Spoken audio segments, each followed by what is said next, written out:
All right, ready to dive deep.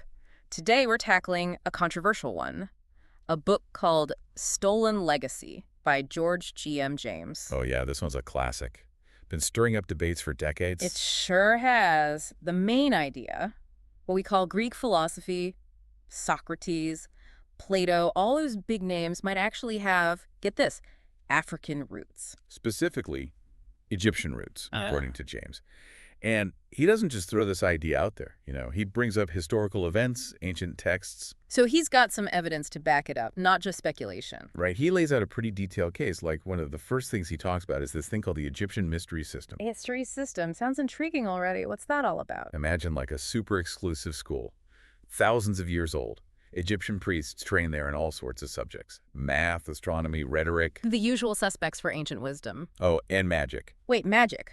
Like real Oh, magic? well, not like pulling rabbits out of hats. Yeah. More like a deep understanding of symbols, rituals, maybe even early forms of psychology. And this system, it predates Greek philosophy by centuries. And get this, it emphasized purifying the soul. Sound familiar? Kinda does. Later Greek philosophers were big on virtue and self-knowledge, right? Exactly. And there's even an inscription on some Egyptian temples that says, "Man, know thyself." Isn't that what Socrates was famous for saying? It is. But that inscription, it's way older than Socrates. So James is saying those ideas didn't just pop up out of nowhere in Greece. Right. He thinks the Greeks might have been tapping into an older source of wisdom. Makes sense. But how would the Greeks even get access to this Egyptian knowledge? Ah, good question. James points out that before the Persians invaded Egypt in 525 BC, Greece were actually banned from going there for education. Like a knowledge embargo. You got it. But once that barrier was down, James argues that Greek philosophers were practically lining up to study in Egypt. Like a philosophical study abroad. Exactly. He even names names. Thales, who supposedly learned astronomy and engineering in Egypt.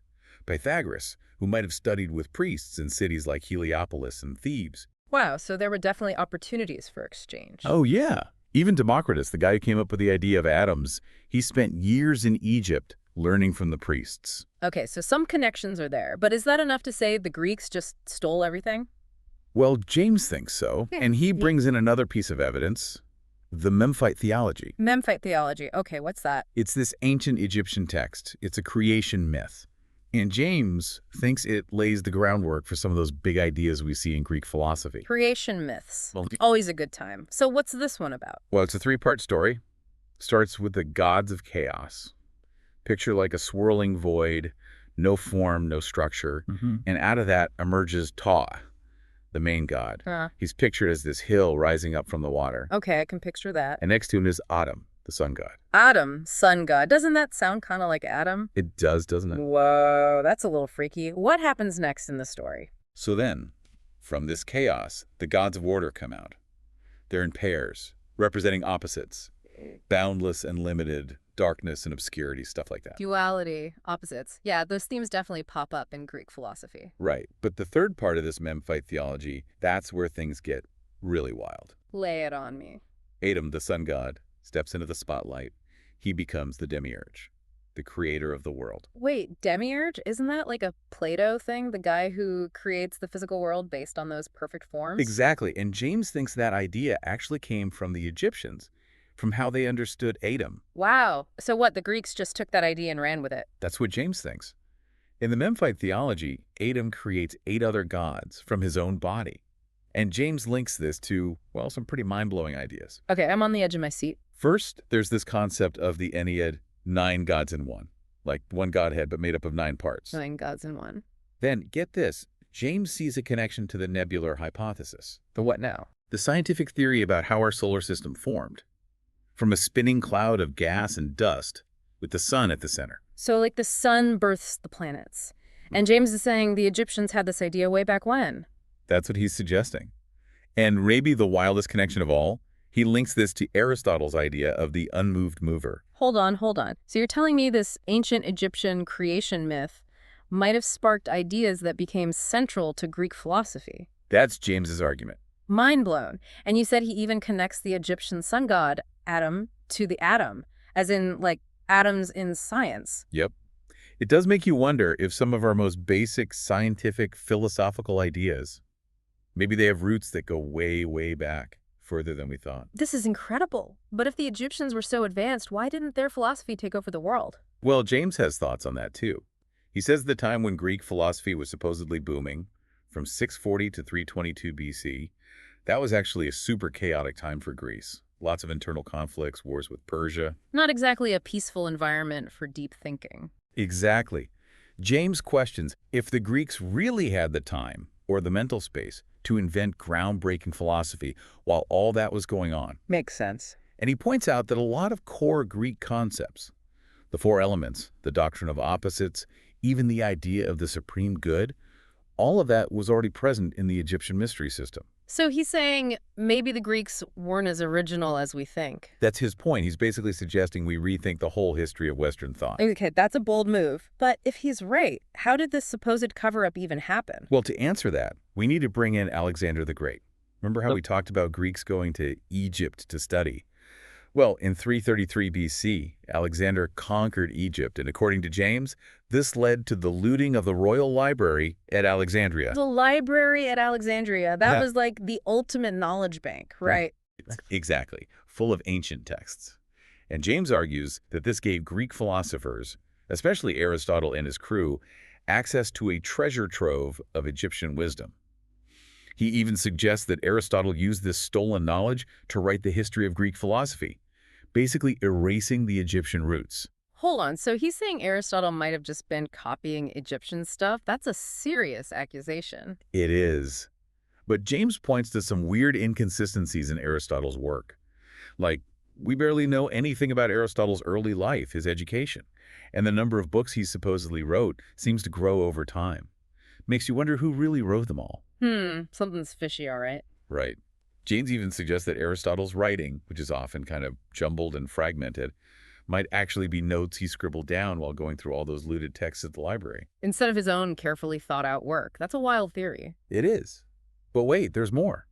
If the Egyptians were so influential, why didn't their ideas keep spreading? Yeah, why didn't they become the dominant force? Well, James says the Roman Empire is to blame. The Romans, what did they do? When they took over, they actively suppressed the Egyptian mystery system. They saw it as a threat. And this suppression, along with the rise of Christianity, that was pretty much the end for this ancient wisdom tradition. So according to James, the Egyptians had their philosophy stolen and then their whole system of knowledge was dismantled. That's rough. It is. And it raises questions about how history gets written, whose voices get heard. Whose stories get told and whose get buried. Heavy stuff.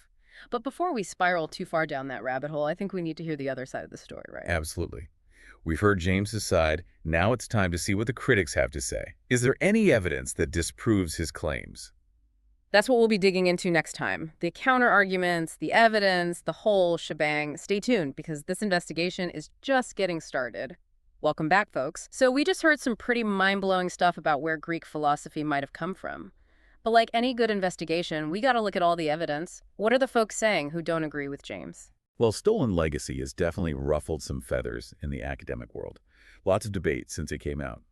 The critics, they agree that Egypt and Greece, they definitely swapped ideas back and forth, but they say that doesn't mean the Greeks just copied everything wholesale. So like, just because rock and roll has roots in blues music doesn't mean rock and rollers didn't come up with anything new. You got it. The critics point out that the Greeks, they developed their own philosophical systems. They built on those influences, transformed them, made them their own. They weren't just copycats. Exactly. They argue that James, in his passion to highlight African achievements, maybe he sometimes oversimplifies things a bit. History's messy, right? For sure. Nuance is key. We got to be careful not to swing from one extreme to the other. 100%. Now, remember how we talked about Alexander the Great conquering Egypt? Yeah. And that library at Alexandria, the one with all those scrolls? Yeah, that was a big deal, right? Huge. That's another point of contention. James sees it as this big act of stealing culture. But other historians, they offer a different take. Okay, I'm all ears. What do they say about the library? They say, yeah, it had tons of Egyptian texts, but it was also this melting pot of ideas from all over the place.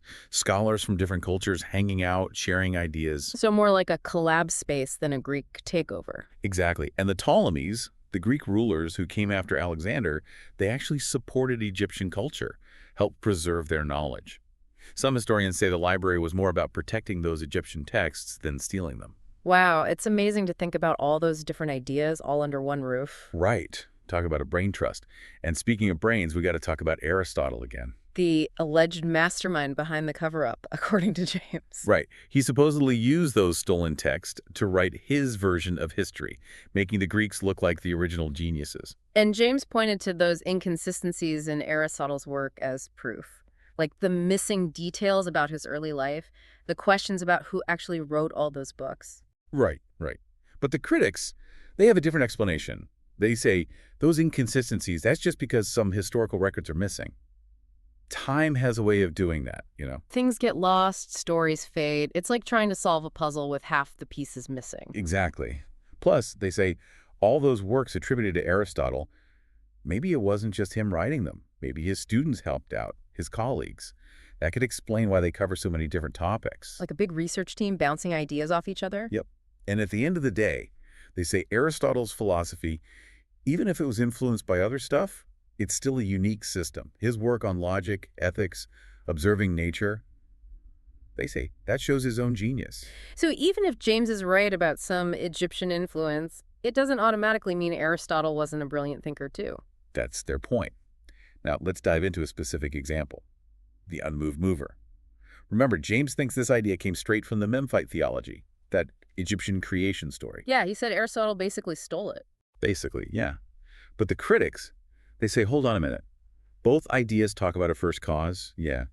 But the details, the meaning, they're completely different. Okay, help me understand that. What are the differences? In the Memphite theology, Adam is a personal god. He's actively involved in creation. He gives commands, creates the other gods. But Aristotle's unmoved mover, that's an abstract idea. It's pure thought, eternal, unchanging.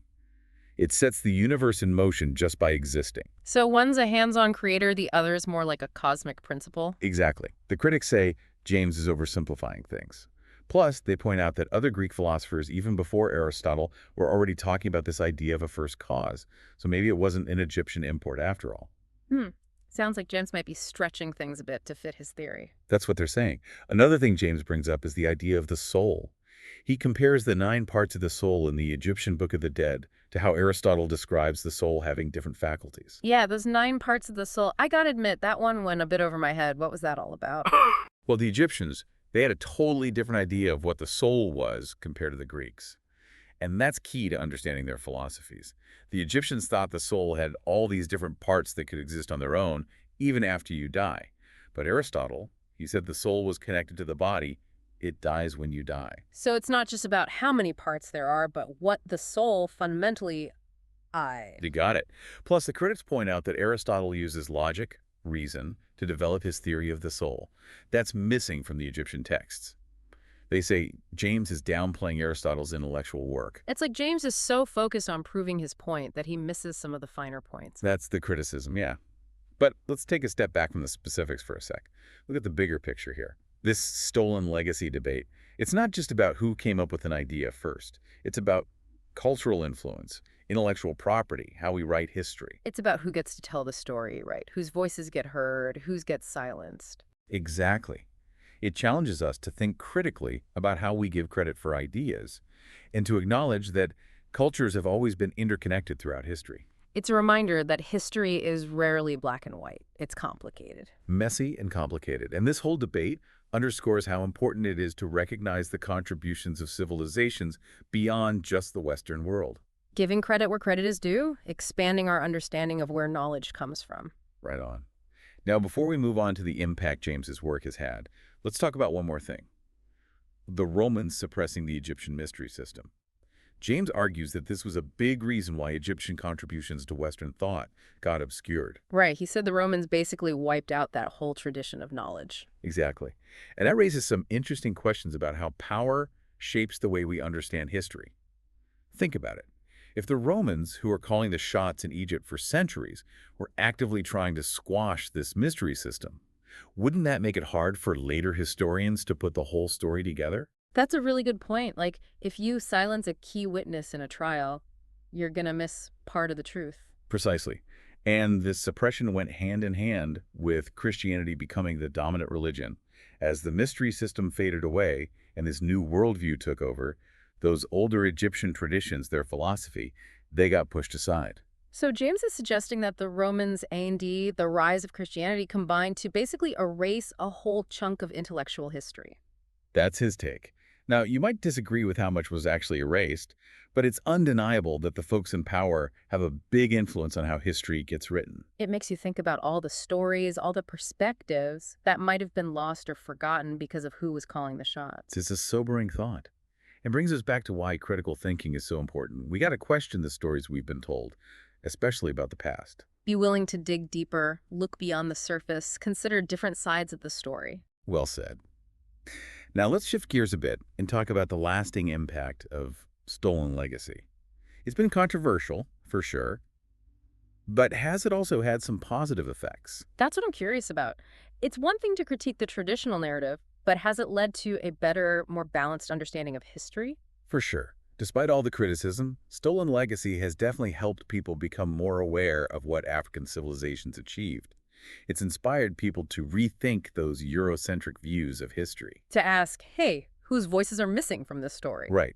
And it's led to more appreciation for African philosophy. People are rediscovering those ancient Egyptian texts, exploring connections between African and other world philosophies. So even if James's main argument is debatable, his work has pushed us toward a more inclusive view of history. That's a good way to put it. Oh. Now, as we wrap up this part of our deep dive, I want to leave our listeners with something to think about. If we recognize that cultures influence each other in all sorts of ways, how do we avoid falling into the trap of Eurocentrism or Afrocentrism? How do we develop a truly global view of history, one that recognizes how connected all these cultures really are? That's a tough question, but an important one to grapple with. It's about moving beyond those simple either frameworks and embracing the complexity of history. And we're back for the grand finale of our deep dive into stolen legacy. We've covered a lot of ground here, from James's arguments to the criticisms to, well, some pretty mind-bending implications for how we view history. It's been quite a journey. And as we wrap up, it's important to remember we're not trying to pick a winner here. Team James versus Team Critics. It's more about using this whole debate as a way to, step back and think critically about how we approach history in general. Right. It's about being open to different perspectives, questioning what we think we know, and realizing that history is way more complicated than any one story can tell. Exactly. And historical research is never really done. There are always new discoveries, new ways of interpreting things. It's constantly evolving. It's like a puzzle that keeps getting bigger. You think you've got it figured out, and then someone finds a new piece. Perfect analogy. But let's step out of the academic bubble for a minute.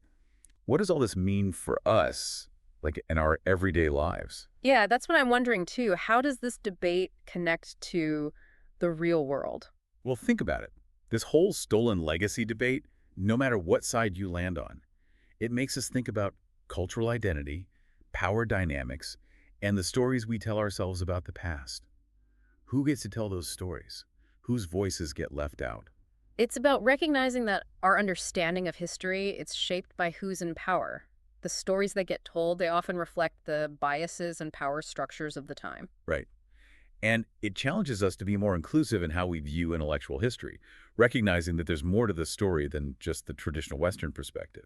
It's about broadening our horizons, seeing how connected human thought really is across time and cultures. Absolutely. And I think that's one of the most important things we can take away from Stolen Legacy, even if we don't agree with everything James says. It sparked a conversation, made us examine the past with a more critical eye, and appreciate the diversity of human thought even more. It reminds us that history is not set in stone. It's constantly being reinterpreted and reevaluated. Exactly. And as engaged citizens, it's our job to stay curious, keep asking questions, and not just accept the stories we've been given at face value. So what's the final thought you want to leave our listeners with? If Stolen Legacy has shown us anything, it's that the history of philosophy, like all history, is complex and multifaceted. There aren't any easy answers. But by being open to different perspectives, looking at the evidence carefully, and questioning our own assumptions, we can get closer to a more accurate and more inclusive understanding of the past. Powerful stuff. So to our listeners, keep exploring, keep asking those tough questions, and never stop learning. This deep dive might be over, but your journey of discovery, that's just beginning.